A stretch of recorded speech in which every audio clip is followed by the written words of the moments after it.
Miles de años bajo la piel, creencias y tradiciones que corren por las venas, sabiduría que se devela con el tiempo. Gerardo Alcántara, difusor de la cultura ancestral tolteca, transita el territorio mexicano hace más de 20 años para recopilar la historia escrita, el conocimiento de los pueblos ancestrales que permanecen, la medicina que heredaron los abuelos, el origen de los nombres y la influencia de las energías sagradas del nacimiento. ¿Cuánto reconoce Latinoamérica a sus pueblos de origen? ¿Por qué sus descubrimientos son tan brillantes y continúan vigentes? ¿Eran inteligencias superiores? ¿Y cómo hacer honor a las culturas que son la raíz del presente? Y es un gusto para nosotros recibir en nuestro programa a Gerardo Alcántara, que es difusor de la sabiduría ancestral tolteca, pero además vamos a hablar un montón de capacidades, posibilidades y atributos que tiene con respecto a esto. Y Gustavo Fernández, que es nuestro investigador local. Muy bienvenidos ambos. ¿Cómo les va? Gracias. Gracias, Andrea. Y gratamente sorprendidos por el informe. Realmente nos fascinó.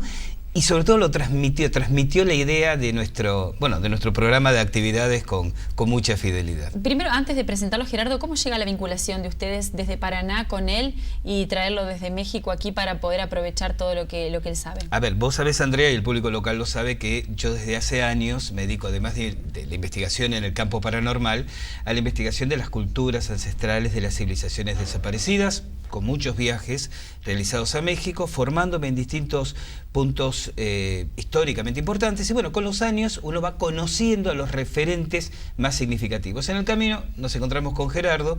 Lo que comienza a ser una formación de maestro a discípulo se transforma en una amistad personal. Estuvimos compartiendo en febrero de este año muchos días, actividades conjuntas, y ahí surgió la idea de decir: tenés que visitar Paraná. Claro. Y del dicho al hecho, en la agrupación Casa del Cóndor, que en nuestro grupo hay muy poco trecho. Y entonces aquí lo trajimos. Gerardo, ¿y cómo ha sido esta invitación para venir hasta Paraná y qué sabías de nosotros? Bueno, realmente por la comunicación que tengo con Gustavo, no es una comunicación nueva. Ya llevamos varios años. Cuando Gustavo visita México, me dice voy para allá, entonces programamos siempre alguna visita a algún lugar energético, algún lugar sagrado, con su plática respectiva. La última vez inclusive con un taller de fin de semana, y bueno, fue tal el gusto de Gustavo y de su gente que dijeron, ¿sabes qué? Pues es que hay que traer la información para acá, pero pues, es más fácil que venga uno a que se desplacen 10. Claro. Entonces ahí partió y nació la idea. ¿Dónde naciste?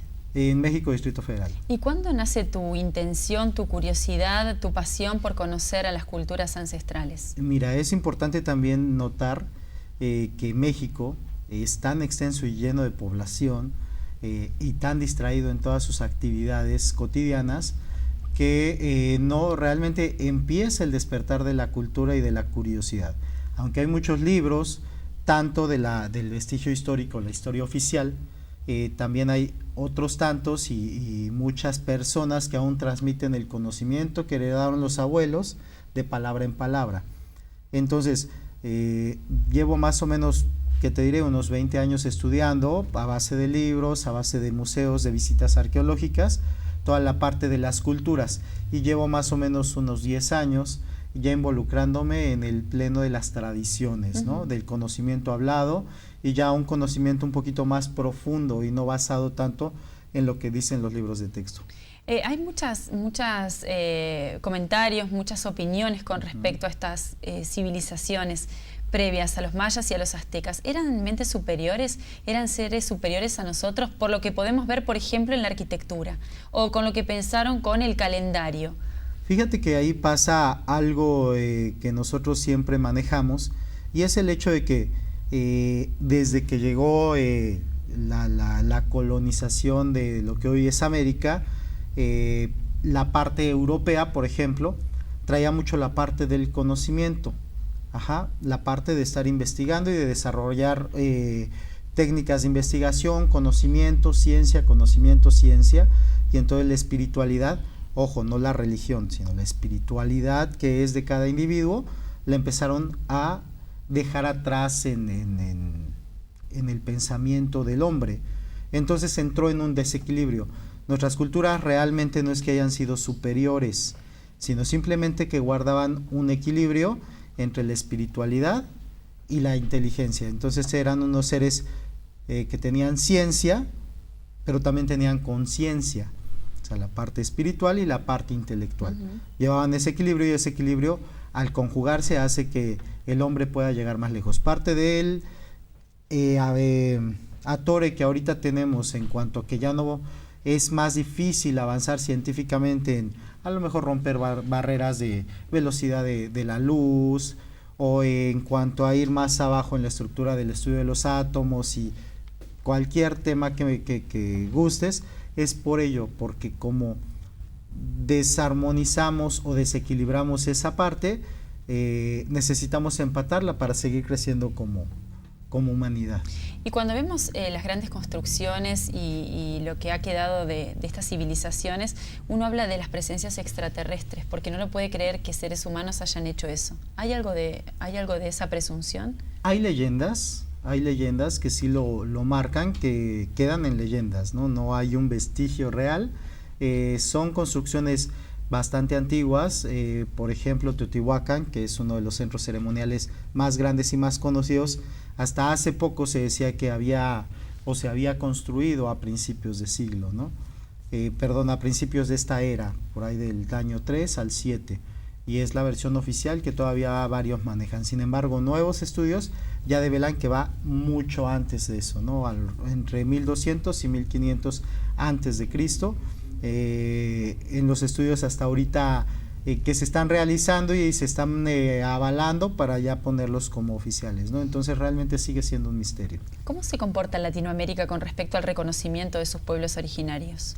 Cada vez es más abierto, cada vez hay mayor apertura, estamos recuperando básicamente todo, Hace algunos años México ya aparecía inclusive, por ejemplo, como su lenguaje oficial, el español y el inglés, que teníamos las dos lenguas, cuando en realidad eso nunca ha sido, somos hispanohablantes, y ahorita el rescate de la lengua madre, del náhuatl, tan solo el hecho que ya lo hayan aceptado como lenguaje, porque tiene todas las características de una lengua madre, no de un dialecto, como muchos lo llamaron por mucho tiempo, ya es un avance significativo. Y vamos, aparte de que el náhuatl, hay muchas palabras que a nivel mundial se utilizan, la más popular de ellas, chocolate, que todo en el mundo lo conoce y lo ubica, y que tiene su origen totalmente en el náhuatl, Gerardo, y en tantos años de investigación, ¿hay algún hecho sorprendente, algo que te haya marcado para seguir en este camino, que haya sido una luz en tu investigación, en tu trabajo? Fíjate que es parte de lo que vamos a manejar un poco en los cursos de fin de semana, que cuando dejas un poquito de estudiar y empiezas a entender la raíz del conocimiento, ves que lo puedes aplicar en tu vida cotidiana de una forma maravillosa. Yo de formación soy ingeniero en comunicaciones y electrónica, del Instituto Politécnico Nacional, una de las escuelas más reconocidas de México, y bueno, me dedico a todo esto por amor, y realmente ves cómo lo puedes conjugar con cosas muy cotidianas, Parte de lo importante es que en los grupos de tradición y conocimiento allá en México, cada vez más son los profesionistas, o sea, con una carrera terminada y con un título profesional, que empiezan a integrarse en estos segmentos y en estos estudios. ¿Por qué? Precisamente por ello, porque te ayudan a desarrollarte mejor como persona, y eso involucrando todos tus aspectos personales actuales. ¿Y hay una energía particular en el momento en el que uno nace que lo lleva a vivir una vida distinta? ¿El nombre, por ejemplo, el lugar donde uno viene? Sí, más o menos es un poco de lo que mencionas. Traemos un estudio ahorita que se llama Tonal Amat, es un estudio bastante antiguo. Ya algunos libros, actualmente inclusive novelas, empiezan a mencionarlo por la importancia que tiene, y ese estudio es el estudio o el cálculo de las energías de los días. Eso significa Tonal Amat del náhuatl. Entonces con ello vemos las energías presentes en el momento en que naces, en el momento en que encarnas, y entonces como tu cuerpo es tan sensible en ese momento, adopta las características de ese momento. Entonces, el tonalámato, cuando te dicen que te calculan tu tonalámato, es lo que actualmente muchos conocen como su carta astral, en donde tú puedes ver precisamente cómo te comportas, cómo sientes, o sea, si eres tendido como que al amor, o eres más mental, o necesitas actividades físicas. Y entonces, ya entendiendo eso, por eso también nuestras civilizaciones fueron tan florecientes. Porque cuando nacía el niño, decían, este trae energías para ser guerrero, este para ser sacerdote, este para ser médico, y entonces no los mandaban a la escuela con todos, sino decían, tú te vas a ir al templo, tú te vas a ir a los temazcales, tú te vas a ir al arte, y los enfocaban desde pequeños en donde iban a ser más funcionales y a brillar más sus energías, ¿no? ¿Ustedes quedan así de encantados cada vez que lo escuchan hablar? Y más también, porque claro, imagínate la posibilidad de disponer de Gerardo durante días, toda una tarde, y lo que la gente va a poder hacer en estos días, porque precisamente la idea es invitar, bueno, a la gente de Paraná a que se acerquen mañana jueves a las 20 horas al Museo Martiniano Leguizamón, esto es en calle Buenos Aires y La Prida, donde Gerardo nos va a obsequiar con una plática, con una conferencia sobre sabiduría ancestral del México prehispánico, que además va a estar ilustrada con imágenes y que va a cerrar con una ceremonia de ofrenda a la Madre Tierra con la participación de quienes quieran acompañarnos y que estén presentes. El evento de mañana es absolutamente libre y gratuito, lo único que le pedimos a la gente es puntualidad para poder optimizar el tiempo. Y viernes, sábado y domingo vamos a realizar distintas actividades, dos fundamentalmente.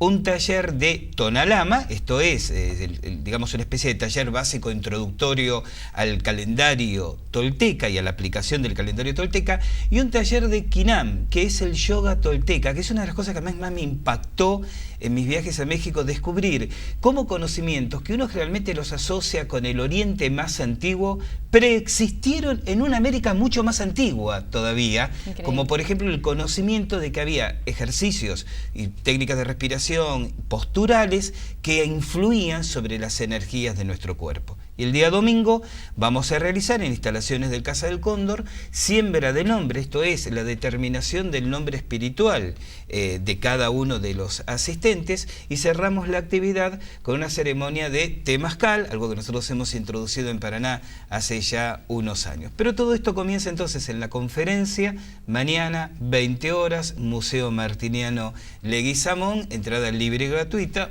con el caballero y su presentación Sabiduría Ancestral del México Prehispánico. Imperdible entonces la posibilidad, como decía él, no podemos irnos todos para allá, pero ha venido él para aquí, así que aprovechémoslo. Es una linda oportunidad. Y aparte totalmente gratis, ¿no?